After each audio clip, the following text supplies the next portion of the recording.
Bismillahirrahmanirrahim.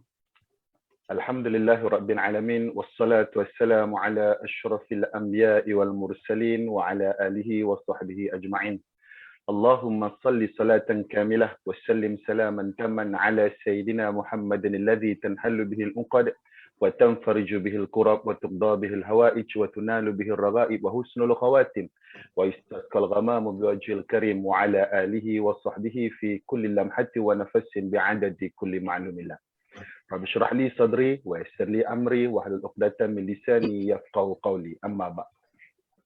Tahiyatukum bi tahiyatil Islam. Assalamualaikum warahmatullahi wabarakatuh. Apa khabar semua sahabat-sahabat Facebook Majlis Agama Islam Selangor? Kita bertemu lagi di medium Facebook Majlis Agama Islam Selangor dalam program Bicara Faraid siri yang pertama. Alhamdulillah, sidang penonton yang dirahmati Allah sekalian, pihak MAIS sedang mengadakan kempen Bulan Faraid Negeri Selangor bermula semalam, iaitu pada 5 Julai hingga 6 Ogos 2021.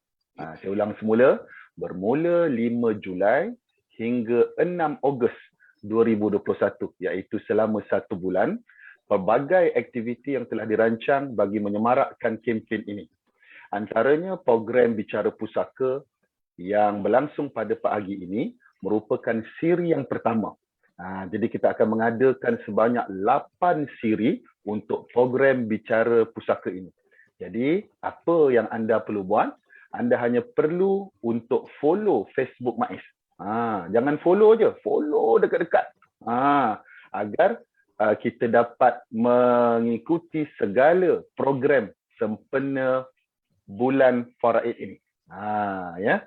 Jadi follow di Facebook MAIS ataupun dilayari di website www.mais.gov.my.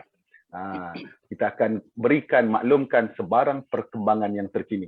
Seperti mana yang saya maklumkan sebentar tadi, di antara objektif Majlis Agama Islam Selangor mengadakan kempen Bulan Faraid Negeri Selangor ini ialah untuk menggalakkan masyarakat bagi belajar dan menuntut ilmu yang semakin dilupakan ini, iaitu ilmu faraid ini. Untuk itu, saya harap tuan-tuan dan puan-puan yang dirahmati Allah sekalian, sidang penonton Facebook sekalian, bersama-sama dengan saya hingga ke akhir program ini. Kerana banyak perkongsian menarik yang akan disampaikan oleh panel jemputan kita. Seperti biasa, jangan lupa like and share banyak-banyak program kita pada pagi ini. Sebelum kita teruskan, saya Ustaz Muhammad Hidayat ataupun nama yang tak berapa popularnya UMH, ya, selaku moderator anda pada hari ini. Jadi sahabat-sahabat, penonton, ya, tuan-tuan dan puan-puan rahmati Allah sekalian, mudah-mudahan berada dalam keadaan sihat, berada di dalam rumah, ya, berada secara live di mana-mana sahaja anda boleh live. Jadi anda sekalian boleh komen apa sahaja, ya, berkaitan tentang apa yang kita bincangkan ataupun boleh berkongsi soalan dengan apa yang kita bincangkan pada pagi ini. Jadi letakkan di ruangan komen di bawah itu. Jadi mudah-mudahan anda sekalian berada dalam keadaan sihat, sejahtera, walafiat, ya, dalam keadaan ceria pada pagi ini. InsyaAllah kita berada dalam salah satu taman ilmu walaupun dalam keadaan yang agak luar biasa bagi kita, iaitu secara alam maya ini. Jadi menariknya program kita, lebih menarik program kita pada pagi ini, kita ada hadiah yang akan diberikan kepada penonton bertuah. Jadi macam mana nak jadi penonton bertuah ni? Caranya sangat mudah. Anda hanya perlu ikuti live pada pagi ini sehingga selesai dan perhatikan poin-poin penting yang akan disampaikan oleh penceramah ataupun panel kita pada pagi ini. Panel kita akan berikan satu soalan mudah. Siapa yang dapat menjawab dengan cepat dan betul akan menerima hadiah daripada pihak penganjur, iaitu Majlis Agama Islam Selangor. Hadiah ini bernilai RM80. Bukan RM80,000 ya, RM80. RM80, iaitu berbentuk bijak pusaka game. Bijak pusaka game ni satu benda yang sangat baik untuk kita kita gunakan di rumah bersama dengan anak-anak, ahli keluarga dan sebagainya. Sambil kita menghayati apa yang disampaikan ini, sambil kita boleh uji kefahaman kita melalui bijak pusaka game. Jadi sama-sama kita ikuti kupasan berkaitan dengan tajuk yang akan dibincangkan ini. Jadi bantu kami untuk share apa yang ada di dalam Facebook ini, lagi-lagi dalam page Majlis Agama Islam Selangor, supaya view itu dapat naik. InsyaAllah lebih ramai yang menonton, ya, lebih ramai kita dapat berdakwah, lebih banyak pahala dan jariah yang kita dapat laksanakan. Alhamdulillah, sebagai pembuka program bicara pusaka sepanjang kempen bulan Faraid Negeri Selangor ini, kita bawakan kepada tuan-tuan dan sedang penonton yang dirahmati Allah sekalian, seorang panel yang tidak asing lagi, yang cukup pakar di dalam bab faraid ini dan menjadi rujukan pakar-pakar di Malaysia dalam ilmu pengurusan harta pusaka. Jadi saya perkenalkan pada pagi ini, iaitu Al-Fadil Tuan Guru Ustaz Haji Wan Halim bin Wan Harun, seorang peguam syar'i dan juga merupakan mantan Ketua Penolong Pengarah JKPTG Negeri Perak. Bahkan beliau pernah bertugas lama di JKPTG di negeri-negeri yang lain yang akan mengupas tajuk ilmu faraid. Jadi Assalamualaikum Ustaz, apa khabar? Waalaikumsalam warahmatullahi wabarakatuh. Alhamdulillah. Walaupun kita jauh di antara negeri, tapi kita dekat dalam Facebook ni. Sebelah-sebelah je. Nampak sebelah aja.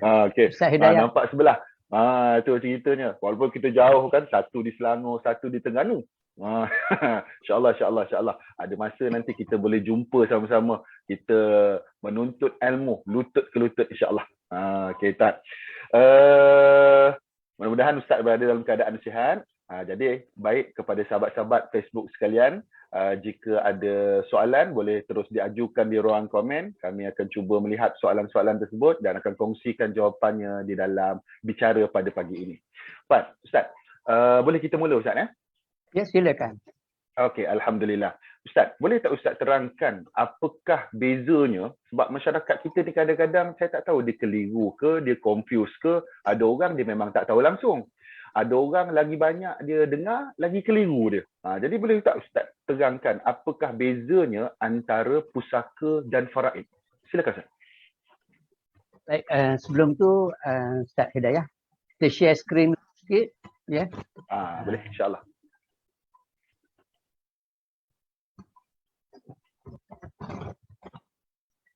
Okey.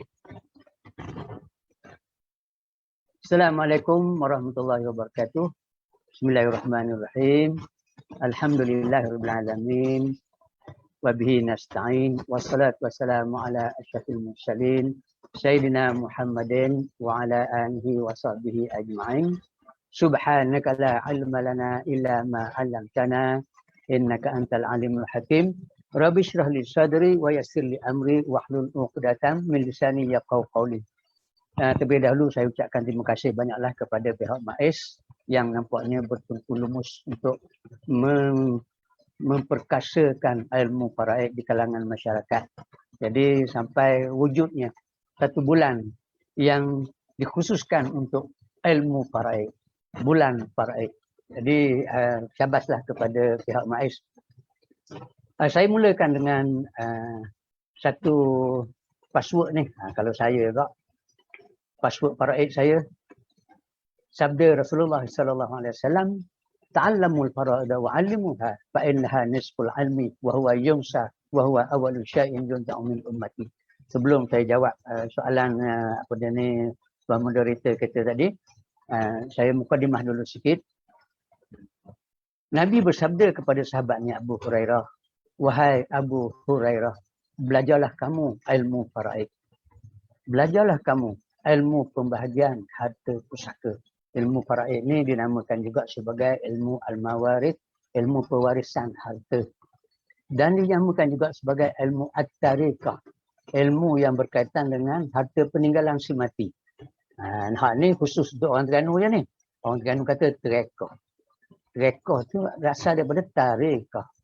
Jadi orang Terengganu dia ambil ayat tu. Di Terengganu saja yang sebut tariqah ni. Kalau kita datang ke Terengganu, Jadi orang dengar orang bercakap, apa ni, dah selesai dah 3 ekor. Maknanya dah selesai dah ke harta pusaka. Dah buat dah 3 ekor. Buat permohonan ke tidak lagi ke pejabat pusaka ni. Okey, nak pergi mana ni? Saya nak pergi bicara 3 ekor. Bicara 3 ekor tu perbicaraan harta pusaka di pejabat pembahagian harta pusaka. Okey, belajarlah kamu ilmu faraid dan ajarkan ia kepada orang lain. Kau nak kembangkan macam apa yang diambil tindakan oleh pihak MAIS, iaitu dia orang dah mahir dah faraid ni untuk mengajarkan kepada orang lain supaya dia lebih mahir. Kita nak mahirkan ni, kita ajarkan kepada orang lain, sampaikan kepada orang lain yang sebenarnya untuk memahirkan diri kita juga. Dan supaya masyarakat dapat faedah daripada ilmu yang kita ada itu. Sesungguhnya ilmu faraid ni dah setengah daripada ilmu. Apa yang kita bincang dalam bulan ni, bulan faraid ni, iaitu kita bincang tentang harta orang mati. Orang yang telah meninggal dunia, dia tak dapat dah nak uruskan harta dia. Siapa yang mengurus? Kita lah yang hidup. Lebih-lebih lagi, kita ni adalah waris yang berhak mewarisi harta pusaka. Jadi, setengah lagi tu, harta kita sendiri, harta kita yang masih hidup ni, kita nak buat macam mana? Kita nak jual beli, pajak, gadai, pinjam, meminjam, nak hibah, nak wasiat dan sebagainya. Yang tu kita punya. Tapi sekarang ni, dalam bulan ni, kita asyik bincang tentang harta orang mati je. Tak. Ke macam mana? Moderator kita, Ustaz Hidayah ya. Kita masih bincang tentang harta orang mati saja. Tapi sebenarnya itulah yang sepatutnya. Sebab apa?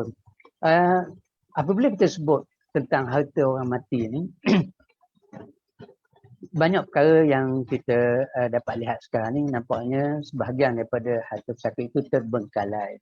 Maknanya tidak diselesaikan.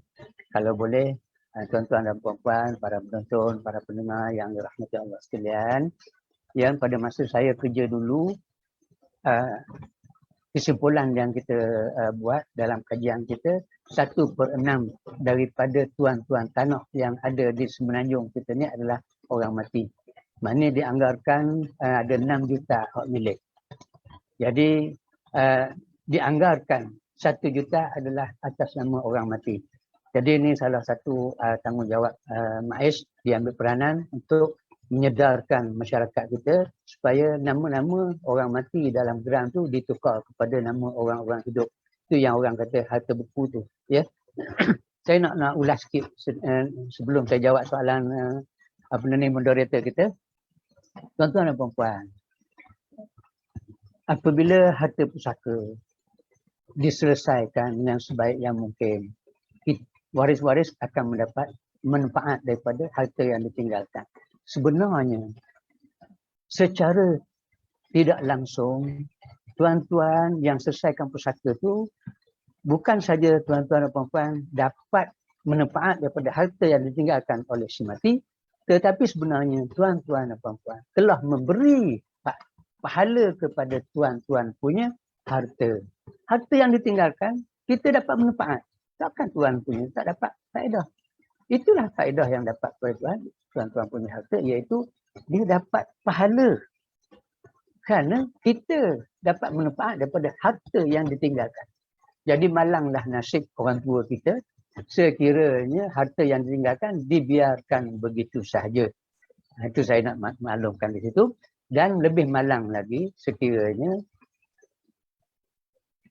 harta yang ditinggalkan itu menjadi penyebab kepada putusnya hubungan silaturahim. Jadi tuan-tuan dan puan-puan, orang kata baik rup, dengan apa cara sekalipun selesaikanlah harta pusaka. Tak apalah yang bergolak-golak sikit itu, ya, itu dalam cawan sahaja. Jangan bagi tumpah di luar. Lepas tu bila dah dia tenang tu, okey, minumlah air berkat. Okey. Wa huwa yumsah ilmu faraid, ilmu yang dilupakan. Jadi peranan MAIS supaya ilmu faraid tidak dilupakan. Okey, minggu faraid, bulan faraid dilancarkan. Wa huwa awwalu syai'in zunda'u min ummati. Ilmu faraid ini satu ketika dia merupakan ilmu yang pertama diangkat oleh Allah Subhanahu Wa Taala daripada umat Nabi Muhammad sallallahu alaihi wasallam. Okey. Kebetulan saya ada di sini dalam apa yang dimaksudkan dengan harta pusaka. Harta pusaka ni sebenarnya harta yang ditinggalkan oleh si mati. Apa jenis harta yang dimiliki oleh si mati pada masa hayatnya. Sama ada harta alih ataupun harta tak alih. Daripada sekecil-kecilnya, ni kasut-kasut tinggi, ya, orang kata handset, laptop, benda ni, apa lagi, kain-kain baju, contohnya.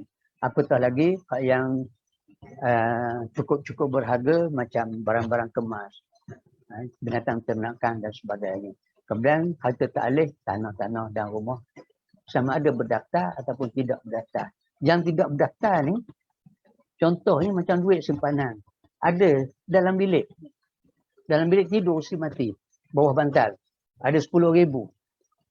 Yang tu pun peranan kita untuk menyelesaikan harta pusaka itu. Ya, dia tak payah pergi ke pejabat. Tapi di sinilah tuan-tuan dan puan-puan mesti mempunyai ilmu dalam hukum pembahagian harta pusaka ini. Nak bagi macam mana? Okey. Dan apa pula faraid? Faraid ni dengan pusaka dia macam lagu dan irama. Dia tidak boleh dipisahkan. Kalau ada pusaka, maka dia mesti tertakluk pembahagiannya kepada hukum faraid. Jadi bermakna situ faraid adalah hukum atau kaedah atau formula pembahagian harta pusaka. Dalam faraid ni, apa yang disebut dalam faraid? Apa yang terkandung dalam ilmu faraid? Yang terkandung dalam ilmu faraid ni, bila sudah ada harta pusaka, okey, faraid menerangkan siapakah di kalangan waris-waris yang ditinggalkan oleh si mati berhak mewarisi harta pusaka. Yang ni wajib kena tahu. Sebelum satu pembahagian kita buat, kita naklah wajib kena tahu siapa waris yang berhak. Salah di sini, maka salahlah keseluruhan. Sebab tu tuan-tuan dan puan-puan kena belajar. Ataupun paling tidak kena ambil tahu juga tentang hukum faraid. Ya. Yeah? Salah di sini, maka salah. Kalau kita sengaja nak tinggal, yang itu okey, tak ada, semua orang tahulah hukum dia. Tapi kadang-kadang tertinggal dengan sebab apa ni, orang kata kejahilan kita. Boleh saya ambil contoh sikit. Kalau saya ambil contoh lah, contoh. Seorang mati, dia meninggalkan apa ni, dia meninggalkan seorang isteri. Tapi isteri itu dia sudah bercerai. Dia cerai, talak satu. Baru seminggu dia bercerai, dia pun suami itu yang laki-laki meninggal dunia. Anak tak ada. Anak tak ada, dia ada seorang adik-beradik, seibu sebapa lelaki. Kan? Dia ada adik-beradik seibu sebapa lelaki. Kemudian dia ada seorang adik-beradik seibu perempuan. Jadi tuan-tuan, tak apa, saya ambil masa sikit. Saya lukis sikit. Senang supaya tuan-tuan dan puan-puan boleh nampak. Okay. Ya, Hidayah boleh nampak ke? Kalau saya lukis boleh nampak? Boleh, okey. Si mati Sidik. Nak menerangkan ya tentang yang pertama ni. Dia ada isteri. Tapi isteri dia ni bercerai hidup. Dia sudah menceraikan isterinya dan talak satu. Jadi talak satu, tapi seminggu selepas dia bercerai, isteri dia, Sidik meninggal. Okey. Anak tak ada. Ibu bapa tak ada. Si mati tinggal adik-beradik seibu sebapa. Setengah orang dia kata adik-beradik kandung. Ya, nama dia Osman. Kemudian ada adik satu lagi, adik-beradik seibu. Bapa lain, mak sama dengan Sidik. Murni. Cikgu Murni. Ada. Okey. Osman ni, ada satu kes tu, Osman ni, saya waris laki-laki, saya yang kuat. Saya waris asabah. Jadi, saya yang berhak atas pusaka ni. Isteri, dia sudah bercerai. Murni, dia sebelah ibu. Dia tak kuat. lagipun dia perempuan. Okey. Kalaulah Osman ambil harta ni 100%, dia kata saya waris asabah, waris kuat, maka di situlah kesilapannya. Nak kata ikut faraid apa lagi? Ya? Sebab kesilapan waris. Isteri dapat ke tidak? Ada yang jawab tak dapat. Ada yang tahu sikit dapat, menjawabnya dapat. Jadi jawapannya isteri ni dapat. Okey, nanti saya terangkan dalam ni mungkin ada soalan yang berkaitan ni tapi saya jawab. Cuma saya nak fokus di sini, kalau salah maka salahlah. Murni dapat ke tidak? Mengikut kaedah ataupun mengikut pandangan masyarakat kampung, murni tak dapat, dia 11,000. Lagipun dia tu perempuan, Osman lah yang kuat. Tapi saya nak maklumkan kepada penonton kita, murni ni dapat. Jadi yang dapat 3 orang. Isteri dapat, murni dapat, Osman dapat. Detailnya mungkin ceramah-ceramah yang kemudian ya. Sebab poin saya di sini ialah yang pertama, faraid menentukan siapa waris yang berhak mewarisi. Jadi kena ambil tahu. Kalau silap di situ, maka silaplah. Yang kedua, faraid menentukan kaedah bahagian tu. Kaedah menerima pusaka sama ada menerima pusaka secara fardu ataupun asabah. Kalau fardu berapa bahagian dia? 1/2, 1/4 ke, 1/6, 1/8 ke berapa? Itu yang yang terkandung di dalam ilmu faraid. Dan yang ketiga, kaedah pengiraan. Macam mana kita nak mengirakan. Jadi kesimpulannya Hidayah, pusaka ialah harta peninggalan si mati, dan faraid cara mana kita nak membahagikan harta pusaka, siapa yang berhak, berapa bahagian masing-masing, cara mana nak mengira. Itu ya, Hidayah. Terima kasih Ustaz atas soalan tadi. Jadi maksudnya kita faham tentang pusaka dan faraid ini umpama irama dan lagu. Itu yang ramai minat tu. Kata irama lagu. Tadi kita dapat komen. Dia minat atas kata-kata Ustaz tentang berkenaan kata kita bergolak tu dalam cawan dia jangan sampai tertumpah, dia kata. Ayat tu sangat klasik. Ayat tu sangat cantik untuk kita fahami. Jadi Ustaz, seterusnya berdasarkan apa yang Ustaz ceritakan tadi, perkahwinan adalah salah satu sebab seseorang itu mewarisi harta pusaka. Jadi boleh tak Ustaz jelaskan macam konsep yang tadi tu, kalaulah dia bercerai hidup, cerai hidup tadi di dalam iddah ataupun dah terlepas iddah, isteri boleh tuntut tak harta pusaka suami tu? Silakan Ustaz. Okey.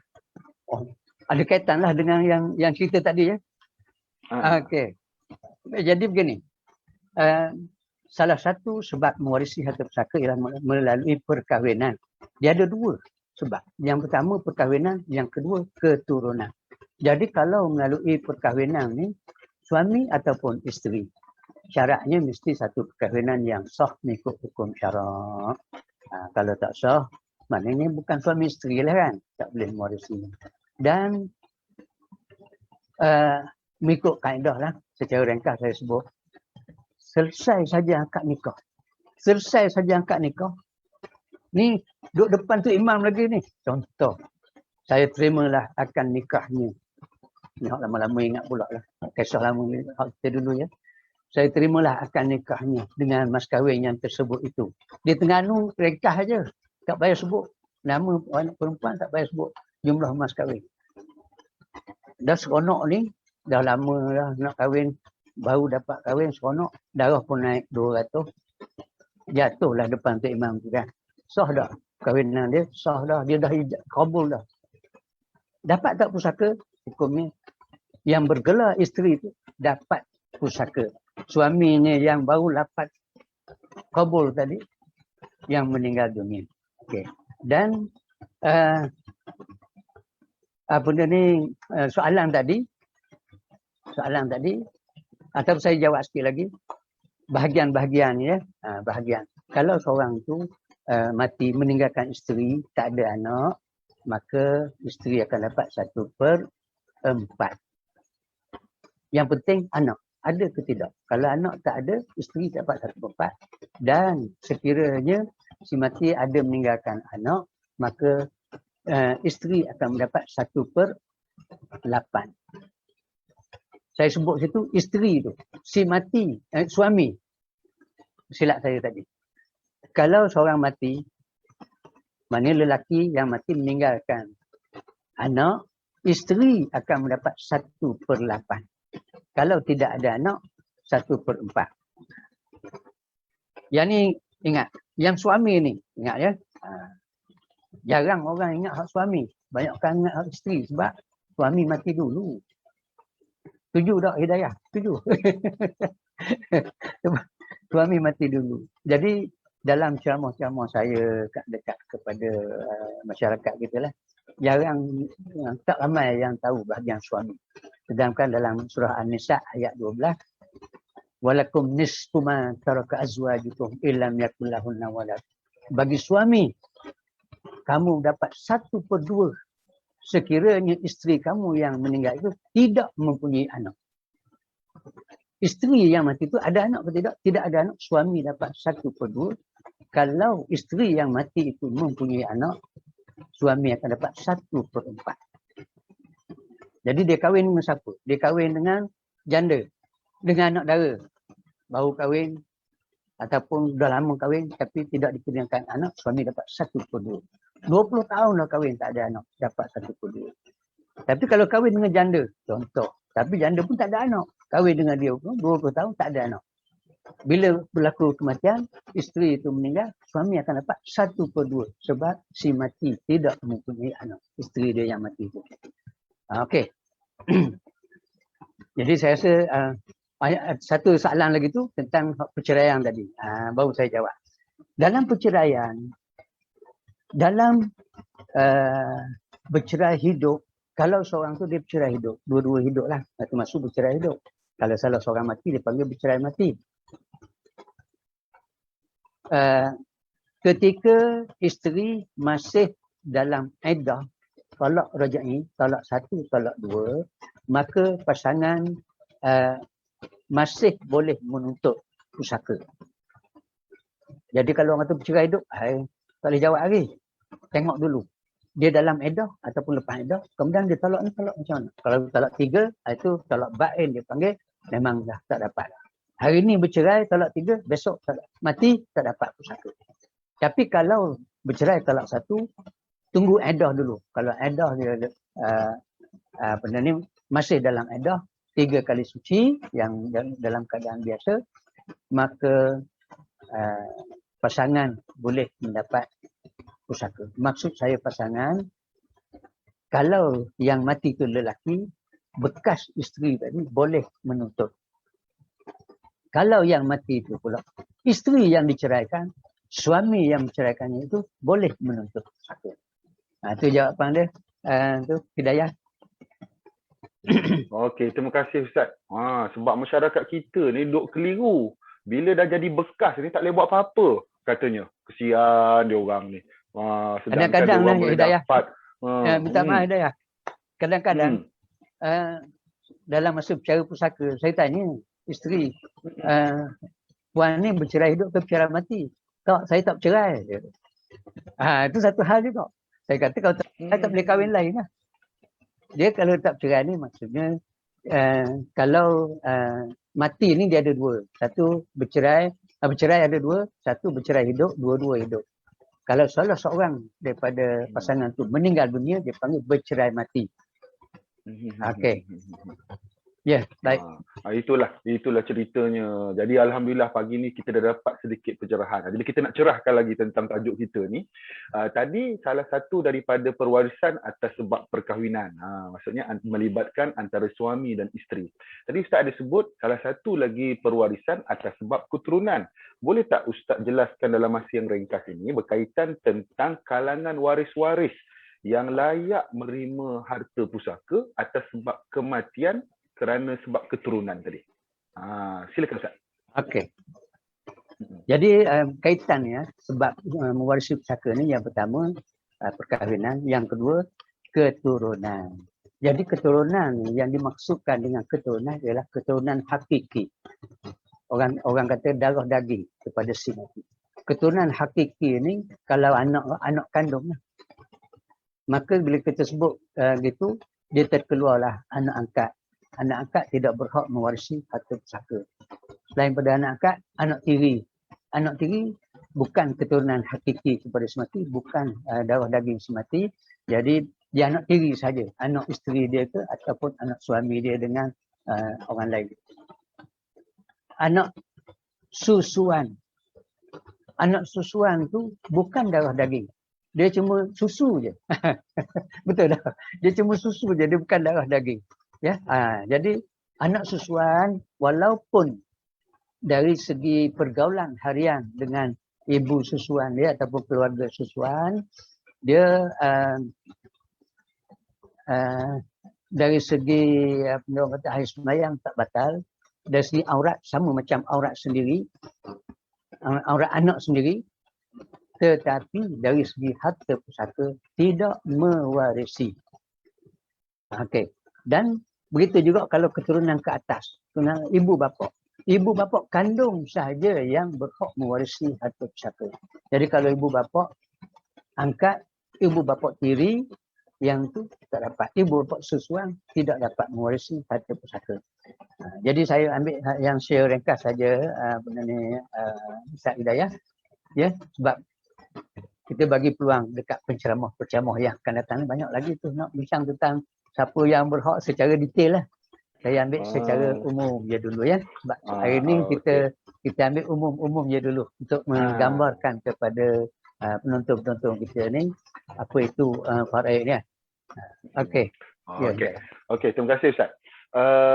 Atas jawapan pencerahan tadi, maksudnya yang pertama atas sebab perkahwinan. Dah dijelaskan tadi, perkahwinan tu mestilah sah dari sudut hukum syarak. Seterusnya dia tu juga sah dari sudut undang-undang. Tu. Dan kedua atas sebab keturunan. Jadi keturunan. Bila sebut keturunan ni, apa ni Ustaz? Ada orang kata waris lelaki ni lebih berkuasa daripada waris lain. Dia bukan anak lelaki je, adik-beradik lelaki contohnya. Sepupu lelaki contohnya. Pakcik lelaki contohnya.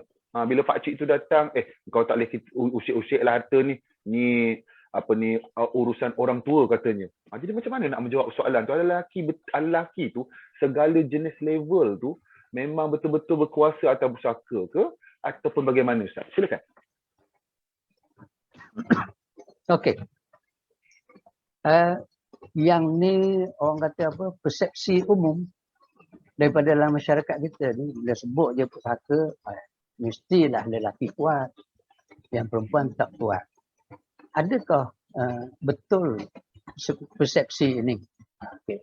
Bila kita belajar faraid ini, nampaknya mungkin nampak lebih luas sikit pemahaman kita ya. Adakah betul lelaki lebih kuat? Ada betul dan ada tak betul. Bukan semuanya betul.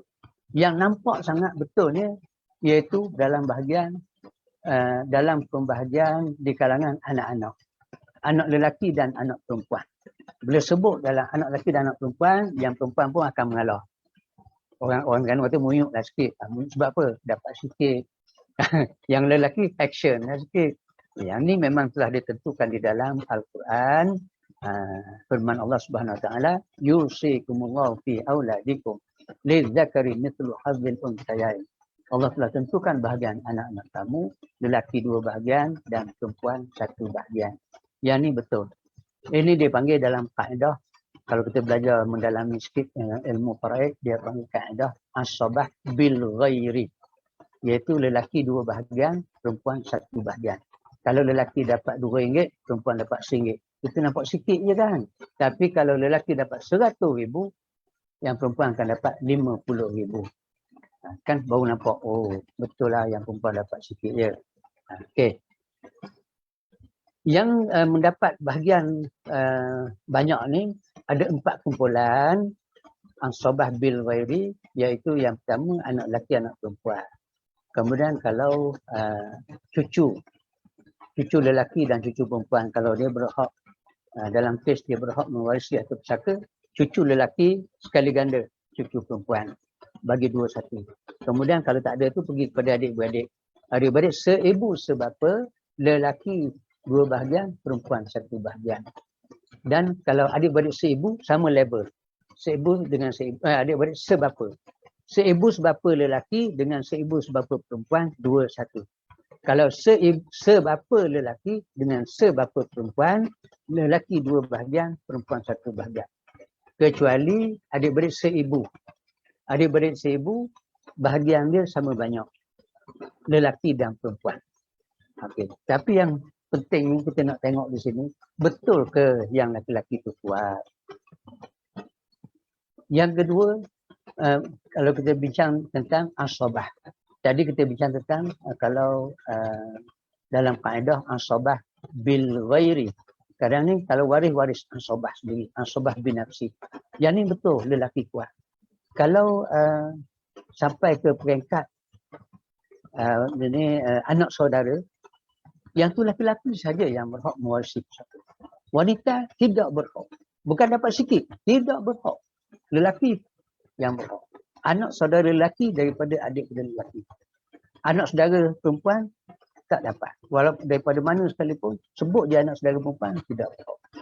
Mak saudara tidak berhak. Yang berhaknya lelaki saja. Mak saudara. Sepupu lelaki saja. Sepupu perempuan tak berhak. Yang ni betul. Tapi tuan-tuan dan puan-puan, kita tengok case by case. Ya. Hal ni saya nak kena lokeh juga sikit ni.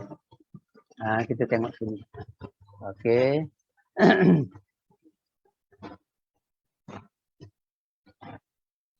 Kalau saya lukiskan di sini, kita ambil muka baru. Ada satu kes tu. Okey, ada satu kes si mati. Watak utama Sidik. Sidik mati. Sidik mati, watak kedua dia Sabariah sebagai isteri. Dia tinggal isteri. Dan dia tinggal anak-anak perempuan. Ada 2 orang ya. 2 orang anak perempuan. Biasanya bila tinggal anak perempuan, ibu bapa semua tak ada, maka dia pergi kepada adik-beradik. Mula-mula adik-beradik seibu sebapa. Jadi adik-beradik seibu sebapa ni, dia ada 2 situ. 1 lelaki, 1 perempuan. Lelaki ni nama Kasim. Perempuan nama Murni.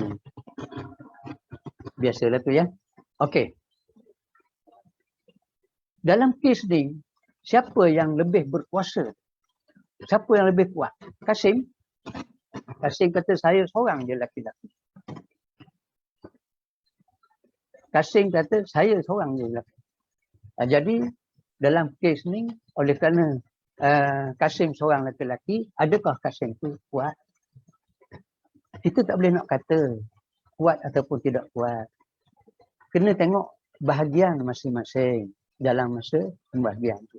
Dia tak tahu kan ni si mati ada tinggal 2 buah rumah. Rumah yang sama, 2 buah, 2 pintu. Jadi belum apa-apa lagi Kasim pun minta saya nak 1 buah. Yang lain kamu bagilah 4 orang ni.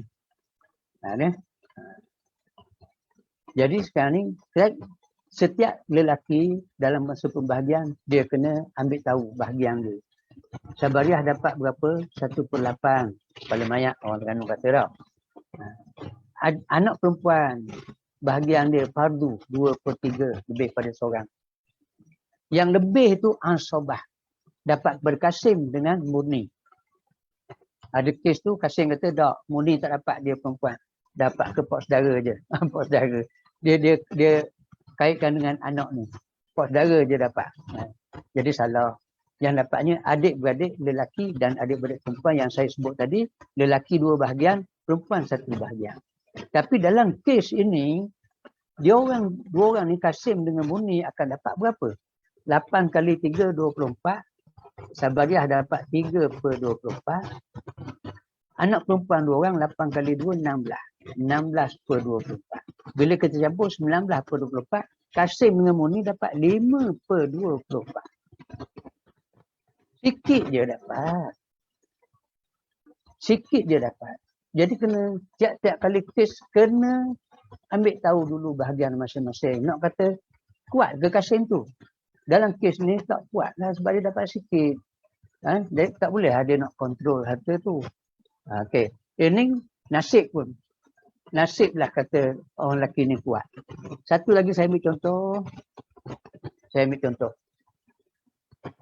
Sabariah pula mati. Bila Sabariah mati, dia tinggal suami. Suami dia Kasim. Bila dia tinggal suami, anak tak ada. Dia tinggal adik-beradik seibu sebapa. Perempuan, ya, murni. Dan dia ada seorang adik-beradik satu lagi sebapa.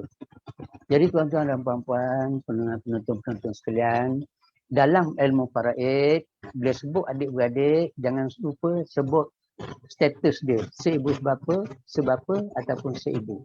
Sebab ini memberi kesan yang besar dalam pembahagian pusaka. Osman duduk sini. Ni Osman. Dalam satu kes tu, Osman ni, saya laki-laki. Jadi sayalah yang kuat. Saya laki-laki. Saya yang kuat. Apa-apa hal dia nak kontrol semua. Nak bincang-bincang pun dia jadi ketua. Betul ke Osman kuat? Betul ke tidak? Osman ni kuat dalam kes ni. Dia tengok case by case. Jadi, para penonton sekalian, siapa-siapa yang telah mempelajari faraid mungkin boleh menjawabnya. Dan yang belum boleh agak ke tidak. Agak-agaknya Osman dapat berapa ni? Okey. Duit ada 200,000. Bukan sikit. Duit ada 200,000 ataupun harta-harta dia bernilai 200,000. Si mati Sabariah. Ada anak ke tidak? Tidak ada anak. Anak menentukan bahagian suami. Okey. Suami nama Kasim. Kasim dapat setengah. Tadi kita dah bincang. Kasim dapat setengah. Kemudian murni. Antara adik-beradik seibu sebapa dengan adik-beradik sebapa, dahulukan adik-beradik seibu sebapa dalam setiap pembahagian faraid. Tak kira sama ada seibu sebapa tu perempuan. Dahulukan seibu sebapa.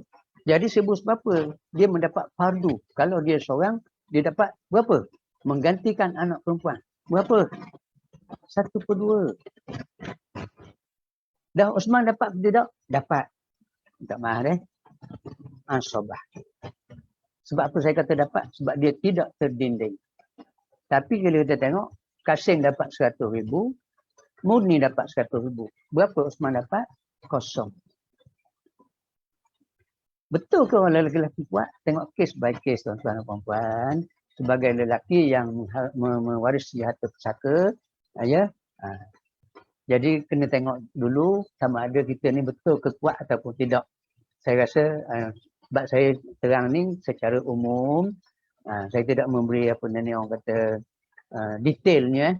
Kalau tidak saya terang detail lagi macam mana. Dalam kes ni, Sobah ni kalau dia seorang, Osman seorang, Osman akan dapat 100%. 200,000 bagi kat Osman seorang. Kalau Kasim tak ada, Murni tak ada, orang lain tak ada, dia seorang dia ada. Jadi kalau bersama dengan Kasim, Kasim dapat setengah, Murni tak ada, Osman dapat setengah. Okey, Sobah. Tapi kalau telah dihabiskan oleh waris fardu, Kasim dapat setengah, Murni dapat setengah. Murni dengan Osman, Murni lebih kuat. Jadi wanita-wanita kena tengok dulu bahagian ni. Jangan cepat-cepat mengalah.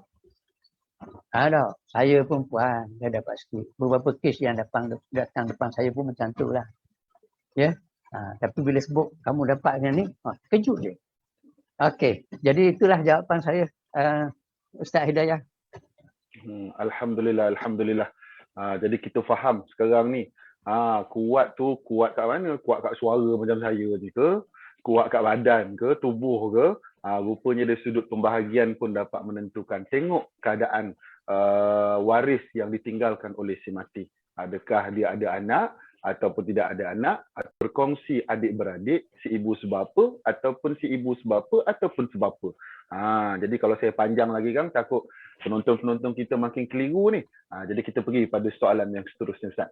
Boleh tak Ustaz ceritakan kepada kami semua tentang pembahagian harta secara muafakat ni? Sebab ikut asalnya ada faraid, tapi waris-waris ni setuju nak ikut muafakat.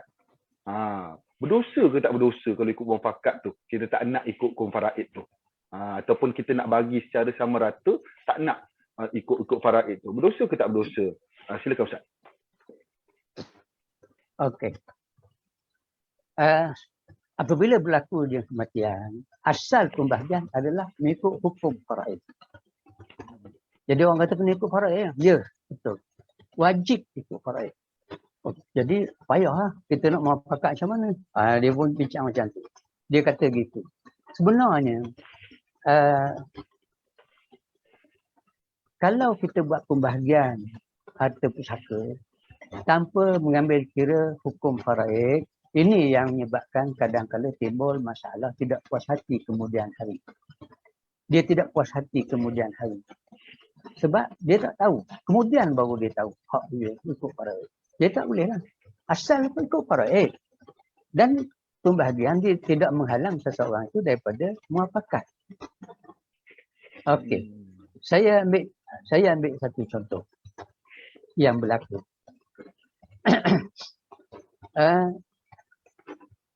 Seorang mati. Kena lokeh juga sedap ni ya. Nampak jelas sikit. Sebab ada kemudahan. Sekarang ni kemudahan. Jadi kita gunakan kemudahan kita. Okey. Seorang mati. Saya ambil cerita yang simple je. Ya, simple. Siapa mati? Leha mati. Dia tinggal suami.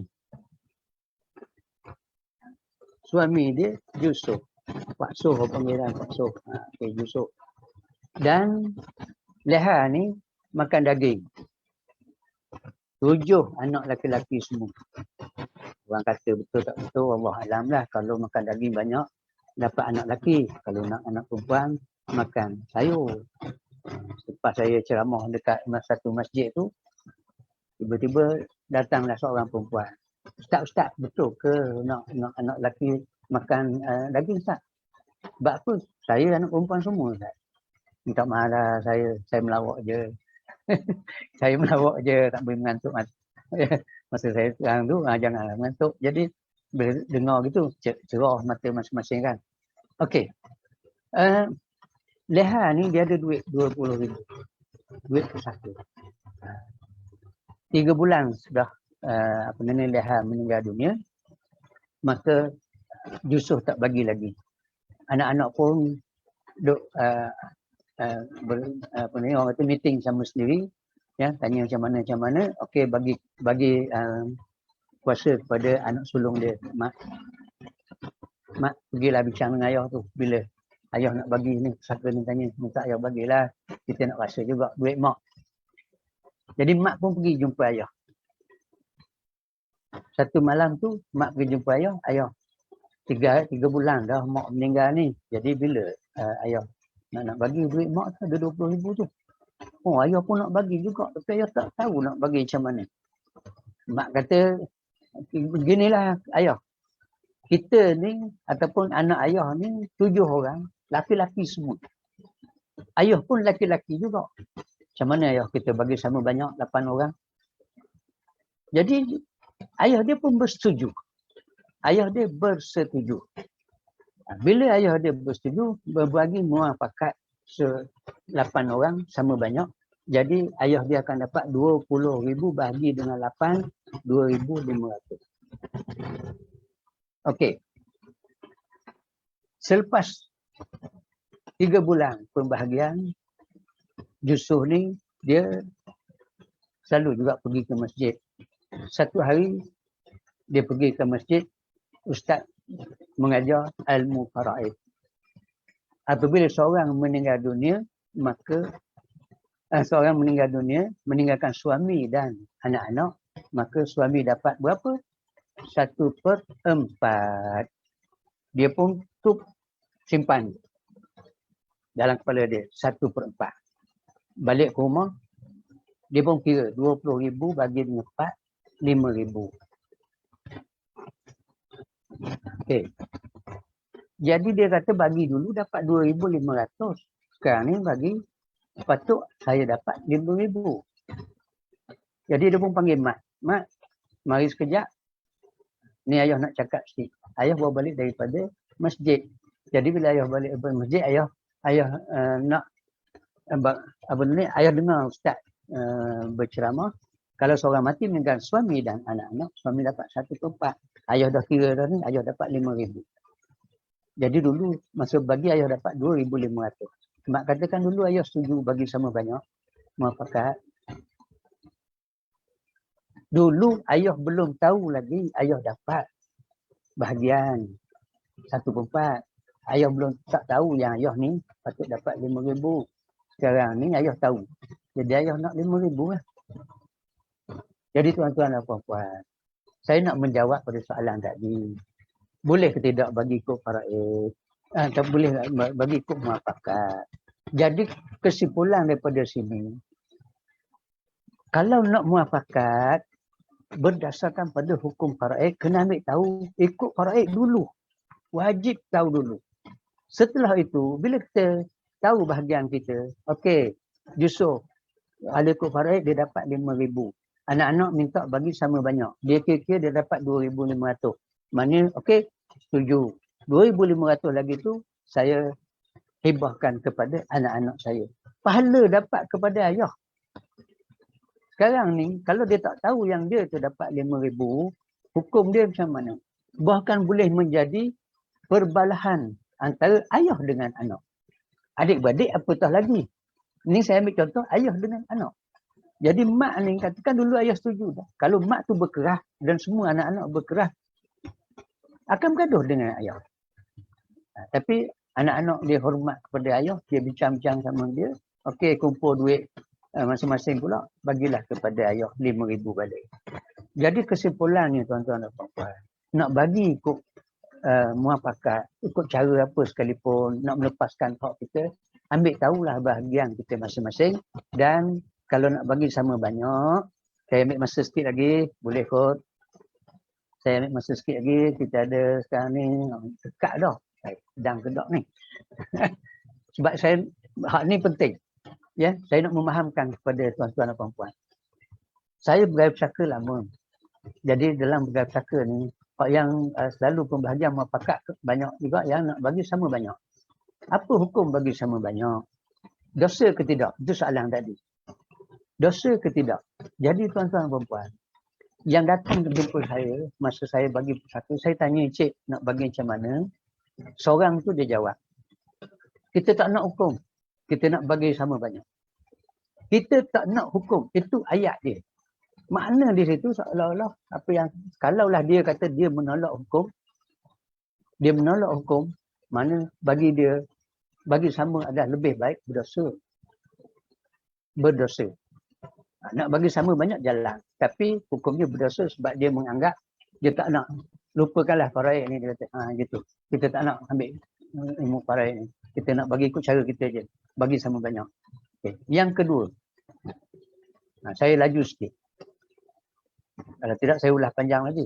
Yang kedua, satu keluarga. Bila kita tanya dia, cik nak bagi macam mana? Kita nak bagi adil. Saya pun tanya, macam mana bagi adil? Dia kata bagi sama. Oh jadi, ini lagi bahaya. Kalau mengikut mafhum mukhalafah dalam esok mengikut apa ni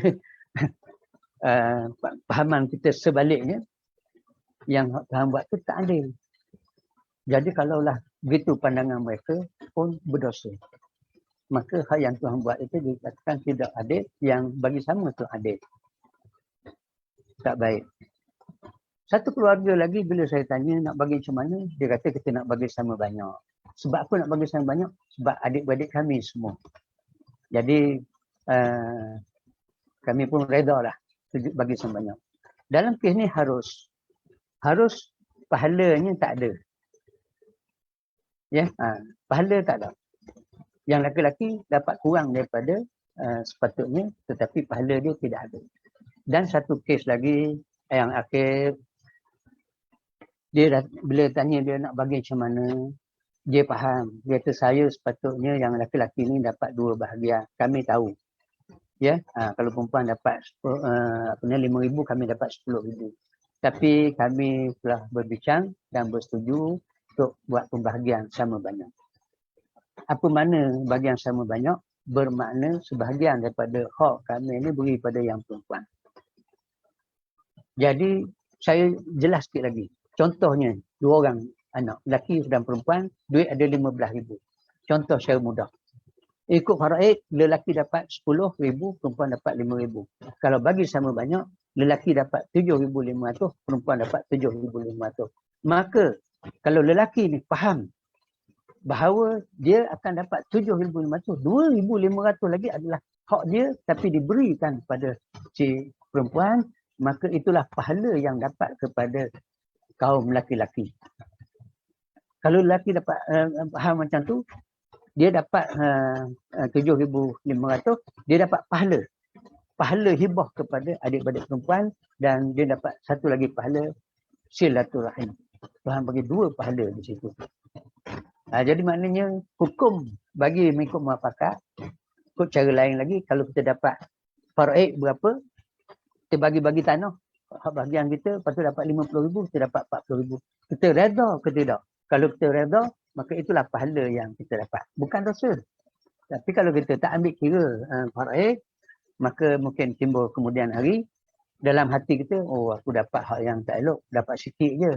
Ya, dapat sikit. Dia pun bercakaplah merata-rata tu. Dapat sikit, pahala tak ada. Bahkan mungkin dosa pula timbul. Sebab depan ramai dia setuju, di belakang tak setuju. Wallahu a'lam. Okey, boleh soalan lagi? Ada soalan lagi ke Ustaz Hidayah? Alhamdulillah. Kalau ikutkan dalam Facebook ni terlalu banyak soalan ni Ustaz. Jadi yang kita faham sekarang ni berdasarkan penjelasan Ustaz tadi, bahawa nak bagi kod muafakat ke, bagi kod sama rata ke, yang penting kena faham dulu ilmu faraid, tahu pembahagian, barulah kita dapat pahala. Alhamdulillah. Terima kasih banyak Ustaz. Jadi ada satu lagi soalan popular Ustaz, ni soalan terakhir lah. Soalan terakhir, satu popular. Ni ada soalan daripada pendengar ataupun penonton kita di Facebook. Jadi kalau waris-waris ni lah, contohlah tak urus harta-harta ni, ringkas jawapan Ustaz tak urus harta pusaka ni, berdosa ke si mati tu Ustaz? Ni soalan paling popular orang tanya. Okey, ya. Yang si mati tu nak tanya tak boleh, dah mati. Ya. Sila Ustaz. Okey. Kalau dosa pada tuan punya harta, saya pun tak tinggal harta lah.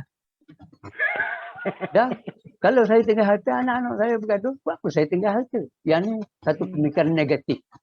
Tak kena, tak betul. Ya, yang berdosa anak-anak. Kalau anak-anak bergaduh, anak-anak yang berdosa.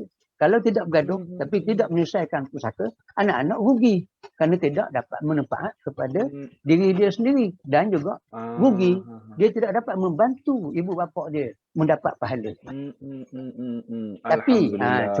Tetapi sekiranya anak-anak bergaduh disebabkan ada saham daripada si mati, tuan punya harta, mungkin, ya minta maaf saya sebut, mungkin sekiranya kalau ada perbuatan ataupun ibu bapa yang tidak berlaku adil kepada anak-anak dalam masa hidup hayatnya, jadi menyebabkan anak-anak tak puas hati, yang tu mungkin ada saham kepada ibu bapa juga di akhirat nanti. Sebab dalam hadis Rasulullah SAW disebut, ittaqullah wa'dilu baina auladikum, bertakwalah kamu kepada Allah dan berlaku adillah kepada anak-anak. Jadi dua keadaan di situ. Kalau kita tinggal harta sepulangnya dan kita tak buat apa-apa pun, jadi tiba-tiba anak-anak kita bergaduh, maka tidak ada apa yang maknanya ibu bapa tidak terlibat dalam perkara itu. Cuma kesian pada ibu bapa tidak diberi pahala oleh anak-anak. Duk buat tahlil je. Dah, sekali tahlil, sekali itu je pahala. Tapi bila anak-anak memanfaatkan harta ibu bapa dia, tanah ibu bapa, dia buat rumah di situ. selagi ada anak cucu ni dapat pahala kepada Tuhan. Wallahu a'lam. Alhamdulillah. Terima kasih Ustaz. Lega rasanya sidang penonton ni dengar. Itulah soalan pertama. Saya risau Ustaz. Biasalah Ustaz. Soalan-soalan ni datang bila dekat-dekat Ramadan. Dia lepas-lepas Ramadan ni baru muncul-muncul semula. Sebab dekat-dekat dah Raya Korban. Okey Ustaz. Seperti mana kita janjikan kepada sidang penonton dan mati Allah sekalian. Alhamdulillah ramai menonton hari ni. Saya tak pasti berapa ribu orang tengok live kita hari ni. Jadi nak jadikan cerita Ustaz. Untuk last kali kita ada hadiah kepada penonton. Bertuah tu. Boleh tak Ustaz sampaikan soalan kepada penonton dan kita akan lihat penonton mana yang paling cepat menjawab soalan berdasarkan poin-poin yang telah Ustaz ceritakan tadi. Silakan Ustaz. Okey. Kepada penonton-penonton yang dirahmati Allah sekalian. Dalam ceramah saya tadi ada saya sentuh. Siapa yang ingat okey boleh menjawab. Sila jawab. Boleh tahu hadiah apa? Hadiah dia bijak pusaka game. Saya ingat rahsia. Okey dah. Gini soalannya. Sidik. Watak utama kita. Sidik seorang duda beranak dua. Sidik seorang duda beranak dua. Seorang laki-laki, anak dia, dan seorang perempuan. Dan dia telah berkahwin dengan Sabariah. Sabariah ni seorang janda tapi tidak ada anak. Dia kahwin selama sebulan. Bulan dia kahwin. Jadi Sabariah terminum rancung ruput. Siang kat dia kan. Bubuh dekat dapur tu. Sekali dengan kicap lah apalah ni. Jadi terminum racun ruput, meninggallah Sabariah.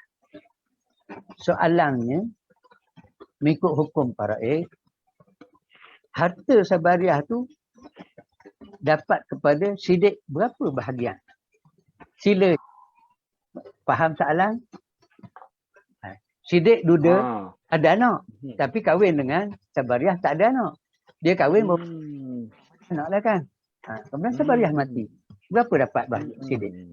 Saya bagi jawapan 1/2, 1/4, 1/6, 1/8. Saya ada aneka pilihan. Kita bagi jawapan tu. Cuma pilih je. Salah satu. 1/2, 1/4, 1/6 ataupun 1/8. Alhamdulillah. Ramai yang menjawab ni, serentak semuanya. Saya tengah tengok siapa yang pertama. Pertama menjawab jawapannya, adakah 1/2 atau 1/4 atau 1/6 ataupun 1/8. Alhamdulillah, nampaknya kita dah ada pemenang. Pemenang kalau kita tengok kat sini, yang pertama sekali memberi jawapan yang paling tepat. Ramai yang tepat ni Ustaz, lebih 80% bagi jawapan tepat. Ya, faham lah tu. Maknanya alhamdulillah. Pendengar-pendengar kita faham tentang apa yang kita bincangkan tadi. Si mati tidak ada anak, kemudian suami dapat berapa? Hari ni bila dengar macam Ustaz cerita tadi suami dapat lebih kalau anak, itu yang terus duk ingat tu. Jadi kita dah ada pemenang di sini, saudara Muhammad Khalid Rahmat. Saudara Muhammad Khalid Rahmat, alhamdulillah, tahniah diucapkan. Okey, terima kasih kepada yang menjawab, terima kasih kepada Ustaz. Jadi untuk akhirnya boleh tak Ustaz simpulkan dalam masa ringkas ni, kalau nak jawab semua tak boleh. Sebab tu kita ada banyak siri supaya memberikan kefahaman secara berterusan dan pelan-pelan supaya kita dapat hadam ilmu faraid ini. Jadi boleh tak Ustaz simpulkan berkaitan tentang apa yang kita bincangkan pada pagi ini secara ringkas. Silakan Ustaz. Ya, terima kasih Ustaz Hidayah. Tuan-tuan dan puan yang dirahmati Allah sekalian.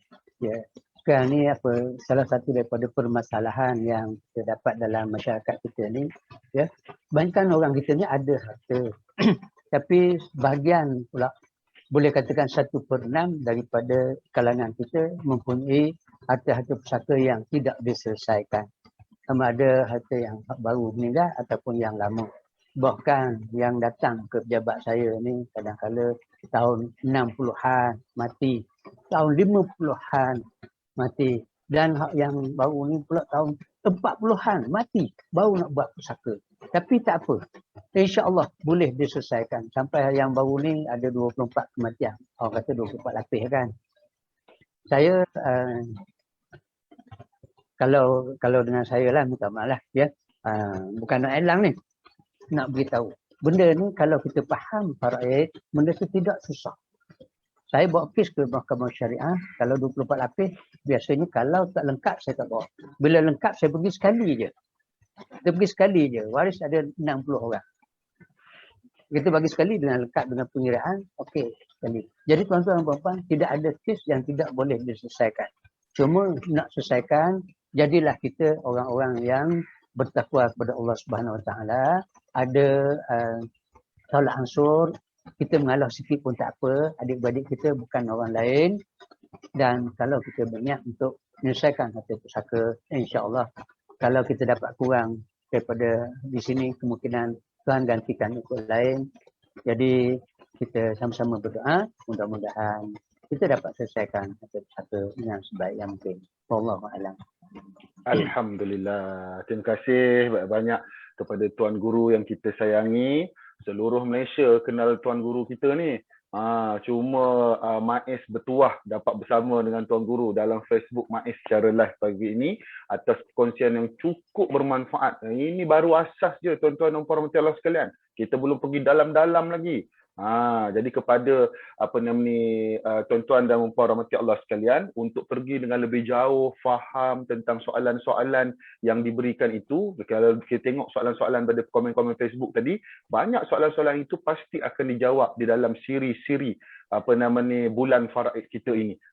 Jadi jangan lupa tuan-tuan dan puan sekalian, sepanjang minggu ni kita ada program-program yang telah pihak penganjur aturkan, iaitu Majlis Agama Islam anjurkan, iaitu kuliah faraid bersiri.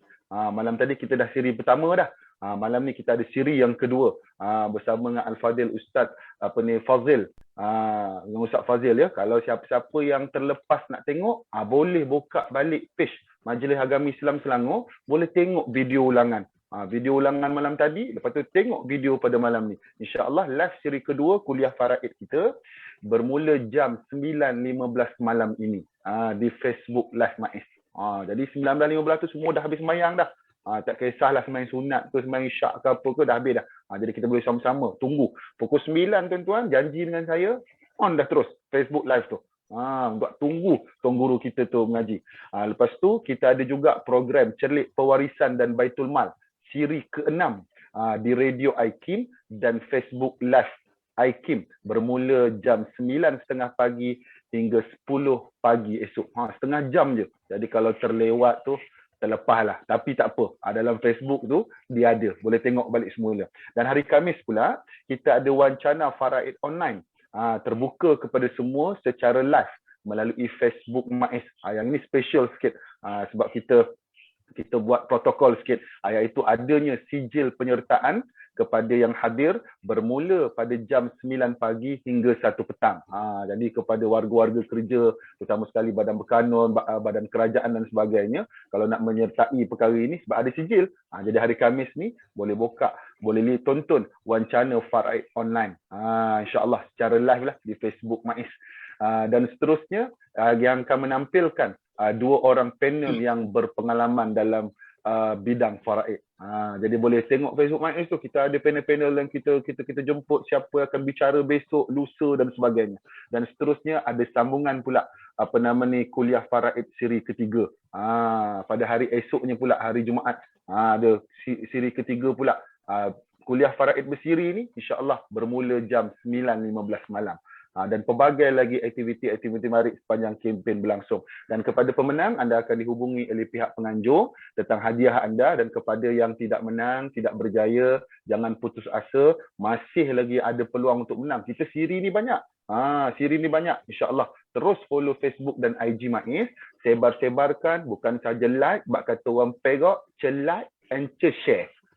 Jangan tengok saja, like and share. InsyaAllah kami sambil kita berdakwah, kita memperoleh pahala di dalam menyampaikan dakwah ini. Alhamdulillah, berakhir kita di sini. Saya selaku moderator pada hari ini, Ustaz Umar Hidayat, mewakili seluruh tim bicara pusaka Maiz, memohon ampun dan maaf jika terdapat sebarang kekurangan sepanjang saya mengendalikan majlis pada hari ini. Dan terima kasih juga kepada tuan guru kita, ya, Al-Fadil Ustaz Haji Wan Halim bin Nun Harun. InsyaAllah kita berjumpa lagi, mudah-mudahan kita bertemu lagi dalam siri-siri akan datang. Wabillahi taufiq wa hidayah. Wassalamualaikum warahmatullahi wabarakatuh.